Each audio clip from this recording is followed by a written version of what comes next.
चष्मा खरेदी करा लोनवर। स्पेक्ट्रोमार्ट ऑप्टिकल्सची धमाकेदार ऑफर। सिंधुदुर्गात प्रथम चष्मा लोनवर खरेदी करण्याची सुविधा। Spectromart opticals, sunrise tower, Mahadik compound, Naradwe फाटा, कणकवली। गोगटे सांस्कृतिक भवन, आपला बाजार समोर, Damsande, Devgad road. Mobile 841201 9084 96 73 73 64 59। Bajaj finance, अटी आणि शर्ती लागू। फेस्टिवल ऑफर, चष्मा फक्त 599 रुपये पासून पुढे, गॉगल 199 रुपये पासून पुढे। अनुभवी नेत्र चिकित्सक, प्रोग्रेसिव्ह लेन्स, मुलांच्या ऑनलाईन अभ्यासासाठी ब्ल्यू ब्लॉक लेन्सेस आणि सोल्युशन्स। विक्रीनंतर चष्म्याचे रिपेरिंग आणि मेंटेनन्स मोफत। आमच्या सर्व्हिस शाखा सावंतवाडी, मालवण, वैभववाडी, बांदा, शिरोडा, आरोंदा।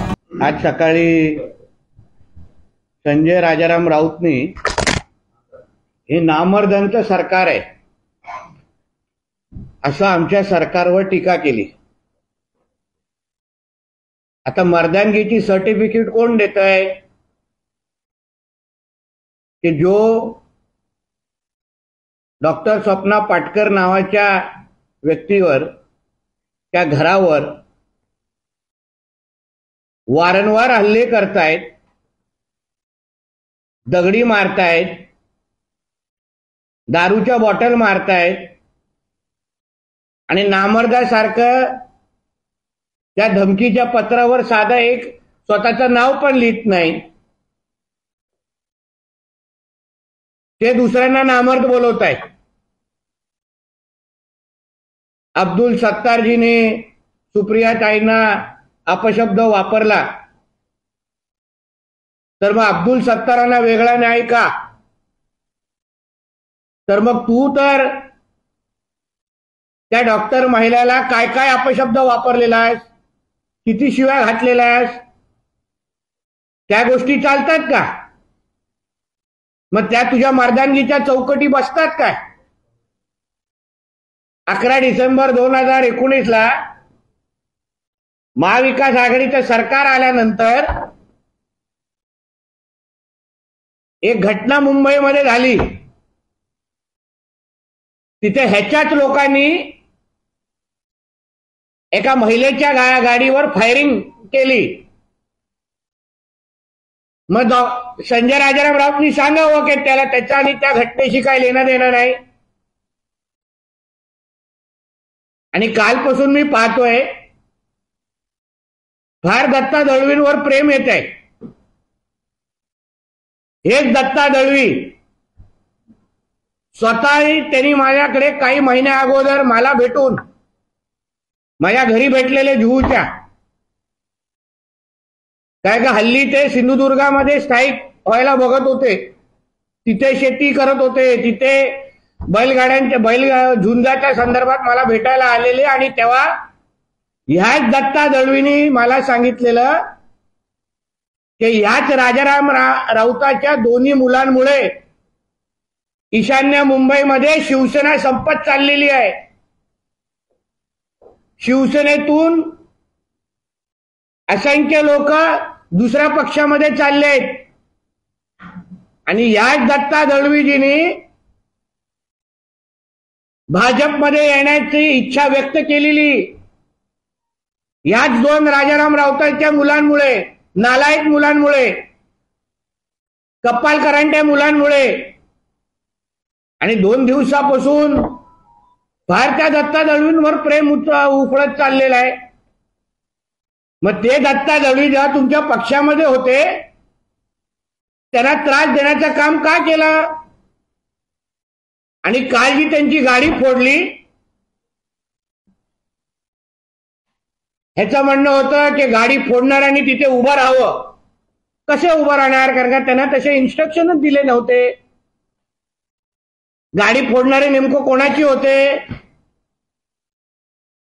गाडी फोडणारे हेच या राऊत बंधूंचे लोक होते असा मला सरळ संशय आहे।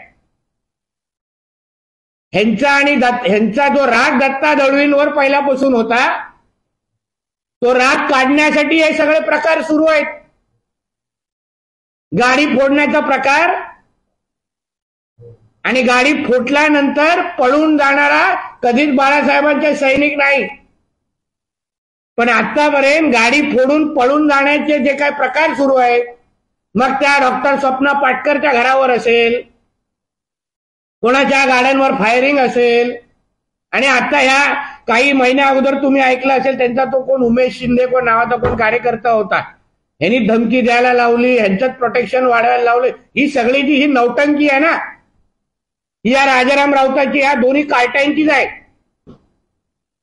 पोलीस तपासामध्ये येईल बाहेर. मोठा बोलतो ईशान्य मुंबई चक्का जाम करून टाकवला. तुझ्या घरचे तुला चक्का जाम करायला देणार नाहीत. तुझ्या घराबाहेर परत चक्का जाम करून दाखव आणि मग ईशान्य मुंबईची वाटा कर. मग एवढीच ईशान्य मुंबई चक्का जाम करायची होती ना, किंवा तुझ्यामध्ये हिंमत आहे?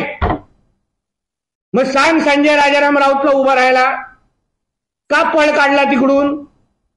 काय संजय पाटीलला बळी द्यायला चाललाय तुम्ही, राजकीय बळी? का उभं राहायला बघत नाही ईशान्य मुंबईमध्ये? कारण का यांच्या घरचे ह्यांना मतदान करणार नाही अशी अवस्था आहे. म्हणून ही सगळी जी काय नौटंकी सुरू आहे, हा सगळा जो भंपकपणा जो सुरू आहे, त्याच्यामध्ये काहीच अर्थ नाही.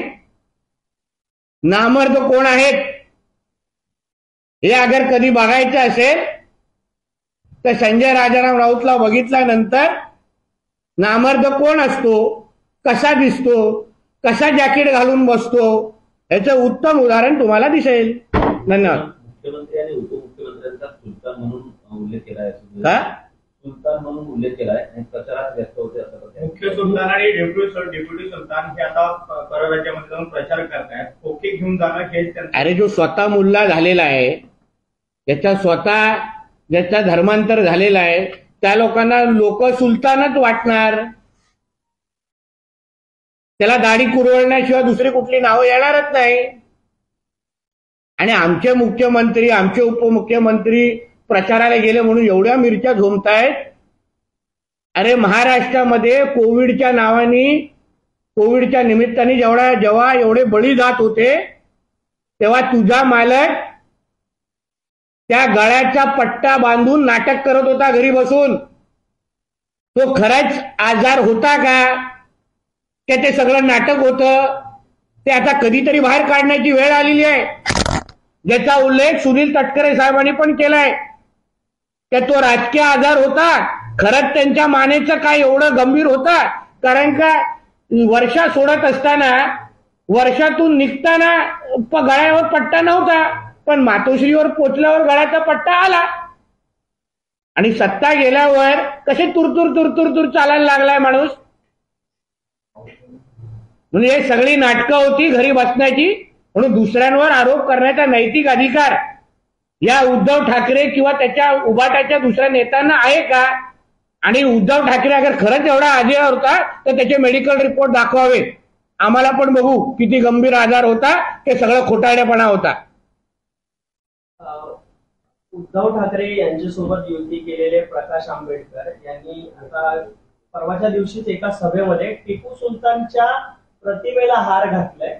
त्यावरून आता त्यांच्यावर टीका होतीये. मात्र ते म्हणतात मला कोणीतरी आव्हान दिलं होतं, त्यामुळे मी टिपू सुलतानच्या प्रतिमेला हार घातला. कसं पाहता या? कधी प्रकाश आंबेडकरजीने डॉक्टर बाबासाहेब आंबेडकरांचे इस्लाम बद्दलचे मत आणि विचार वाचावे असं मी त्यांना विनंती करेन किंवा सल्ला देईन. किंवा नसेल ना तर मी एक पुस्तक पाठवीन, डॉक्टर बाबासाहेब आंबेडकरांच्या दृष्टिकोनातून इस्लामचा काय अर्थ होता, डॉक्टर बाबासाहेब आंबेडकरांचे काय विचार होते, ते वाचल्यानंतर टिपू सुलतानच्या अवतीभोवती पण जाण्याची हिंमत प्रकाश आंबेडकरजी करणार नाही.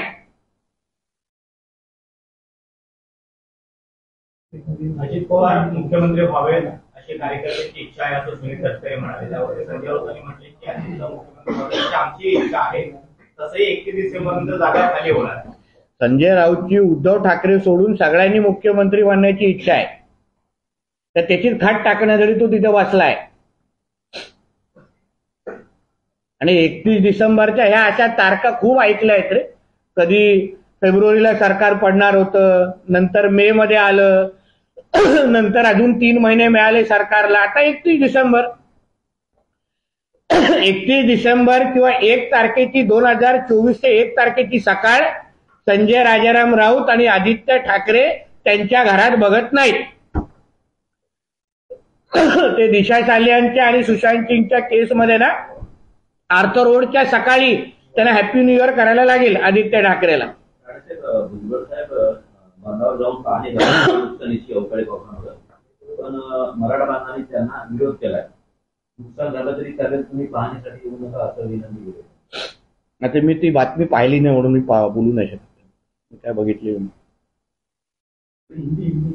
बोले. हिंदी में जाना चाहिए, दत्ता दलित को गिरफ्तार करी पुलिस ने किया गया, उसके बाद संजय राउत आरोपी पर टिप्पणी करेंगे, उसी बयान को आपकी संजय राउत जिस प्रकार का. देखिए ऐसा है ना, जो दत्ता दलवी जी के ऊपर इनका बहुत प्रेम और बहुत प्यार आ रहा है इनको, वो कुछ महीनों के पहले मेरे को खुद मिलने आए थे, हमारे जू के घर पे मिले थे और उन्होंने खुद मेरे को कहा था कि ईशान्य मुंबई नॉर्थ ईस्ट के जितने शिव सैनिक है वो सभी ये राजाराम राउत के दोनों बच्चों से परेशान है.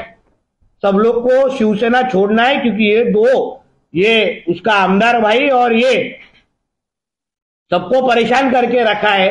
वही दत्ता दलवी के ऊपर इतना प्रेम आ रहा है ये लोग को अभी. ये जो दत्ता दलवी की जो गाड़ी फोड़ी है, मेरे हिसाब से वो यही राजाराम राउत के दोनों बच्चों का कारनामा है. उसके लिए दूसरों की जरूरत नहीं है, क्योंकि अभी तक गाड़ी तोड़ने का, गाड़ी फोड़ने का और झूठे केसेस बनाने का सबसे बड़ा इतिहास ये संजय राउत और उसके आजू बाजू के लोगों का है. इसलिए दत्ता दलवी के नाम पे जो चालू है पूरा नौटंकी है. बोलते कि नॉर्थ ईस्ट पूरा बंद करके दिखाएंगे.